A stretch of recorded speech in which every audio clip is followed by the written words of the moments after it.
ታዲያ ዛሬ ለእናንተ ይጠቅማል ያልኩትን እንደተለመደው ይዤ መጥቻለሁ። ታዲያ ዛሬ ምን መሰላችሁ የምላችሁ፣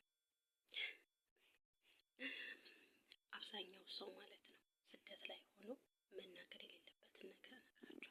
ለአሰሪዎቻችን ማለት ነው፣ ለአሰሪዎቻችን መናገር የሌለብን ነገር እነግራችኋለሁ። እሱ ምንድን ነው ካላችሁ፣ ምን መሰላችሁ? እሱ ምንድን ነው ካላችሁኝ፣ ብዙ ጊዜ የሆነ ነገር ይጠይቋችሁና ተምራችኋል ወይ አልተማራችሁም ይሏችኋል አይደል? በዛን ሰዓት አለመማራችሁን መናገር የለባችሁ። ለምን መሰላችሁ? አንዳንድ ጊዜ በለፈለፉ አፍ የጠፉ ነው እንደሚባለው አለመማር። አንዳንድ ልጆች አሁን እኔ እስከ 2 ነው የተማርኩት፣ እስከ 1 ነው የተማርኩት፣ እስከ 3 ነው የተማርኩት ይላሉና አለመማራችሁን ከተናገራችሁ ጥሩ ስለማይሆን ለእናንተ ማለት ነው። ታዲያ ሰላም ጤና ይስጥልኝ። የትኛውም ባለም ክፍል ያላችሁ ስደተኞች እግዚአብሔር ከክፉ ይጠብቃችሁ እያልኩኝ ዛሬ ቪዲዮ ወደ እናንተ አደርሳለሁ። እናንተም ደግሞ እኔን ላይክ በማድረግ እንደዚሁም ወደ ሰዎች እንዲደርስ እንድታግዙኝ መልካም ፈቃዳችሁ እንሆናለን። እና አትናገሩ። እሱ ብቻ አይደለም፣ አለመማር ለነሱ በጣም ከባድ ነገር ነው። አንድ ሰው 3ኛ ክፍል ተማርኩ፣ 2ኛ ክፍል ተማርኩ፣ 1ኛ ክፍል ተማርኩ ሲል ለነሱ አለመማራችሁ ነው የሚያመለክተው። አንድ ሰው ደግሞ አልተማረም ማለት ይገባችኋል።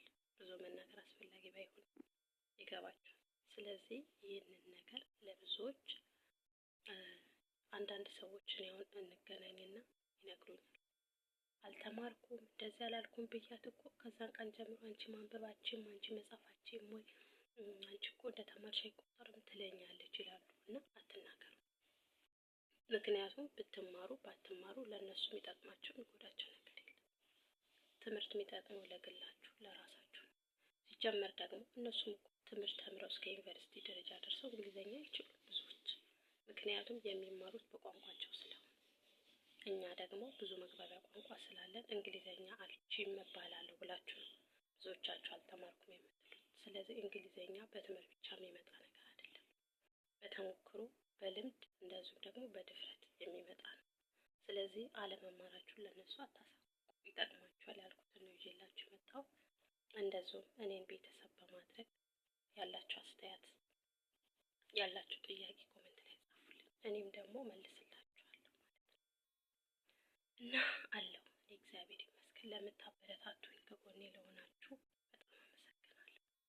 ታዲያ ዛሬስ አንዳንዶቻችን ስልኮቻችን ስራ ላይ ለምን አናውልም? ቢዝነስ ላይ ለምን አናውልም? ትክፈቱ፣ ስራ ስሩበት፣ አትጃጃሉበት። ዝም ብላችሁ ስትጀናጀኑ ጊዜያችሁ አይለቅም። ምክንያቱም ኢንተርኔት አትከፍሉም፣ ነፃ ነው። ስለዚህ ሁላችሁም ቪዲዮ በመክፈት እንዴት እንደሚከፈትና እንዴት መስራት እንዳለባችሁ ያልገባችሁ ልጆች ኮሜንት ላይ ጻፉልኝ፣ እኔ እነግራችኋለሁ መንገዱ እንዴት እንደሆነ። በቀላሉ መንገድ እየመጣችሁ ኮሜንት ጻፉልኝ፣ እነግራችኋለሁ። በቀላሉ ዩቲዩብ መክፈትና መደማመር እንዴት እንደሚቻል እነግራችኋለሁ። ስለዚህ አልተማርኩም ማለት ለእኛ ቀላል ሊሆን ይችላል፣ ግን ለሚሰማው ወገን ከባድ ነው። አንደኛ ኤክስፓየር ዴት ምግቦች ምናምን በሆነ ስህተት ወይ ተቻኩላችሁ ወይ ሳታስቡት ቀርታችሁ ኤክስፓየር ዴት የሆነ ምግብ ሳታዩ ብትቀሩ ችግሩ ለእናንተ ነው። ስለዚህ አልተማርኩም ማለት የለባችሁ። ምክንያቱም ማንኛውም ሰው ቢማር ባይማር ራሱ የሆነ እውቀት ራሱ የሆነ አክቲቭነት ስላለው ማለት ነው። እና በተረፈ ውድ ቤተሰቦች ለራሳችሁ ክብር የሚነካን ነገር፣ የራሳችሁ መልካም የማይሆን የማይጠቅም ነገር ለአሰሪዎቻችሁ አትናገሩ። ምክንያቱም ይጎዳቸዋል እንጂ አይጠቅማችሁ። እነሱ ስራ መስራት፣ ብራችሁ መቀበል፣ ከዛ ውጭ ለእነሱ ያላችሁ ነገር አለማውራት። ቤተሰቤ ድሃ ነው፣ ቤተሰቤ እንዲህ ነው፣ እንደዚህ ሆኜ ያልተማርኩት፣ ቤተሰቦቼ ስረዳ ነው፣ ለእነሱ ምንም አይመለከትም። ስለዚህ ውድ ቤተሰቦቼ ይህንን ቪዲዮ እስከ መጨረሻ አድምጡት። አንዳንዶቻችሁ ቪዲዮ ማታዳምጡ፣ ምክንያቱም ምንድነው የምታደርጉት? ትገቡና አይዞሽ በርቺ ብላችሁ ነው የምትጽፉት። ቪዲዮ ነገር በደንብ ካልሰማ ነው ሊጠቅመን አይችልም። ርዕስ ብቻ አይተን እንወጣ ምንም አይጠቅመን። ስለዚህ በርቱልኝ፣ ጠንክሩልኝ እላለሁ። ውድ ቤተሰቦቼ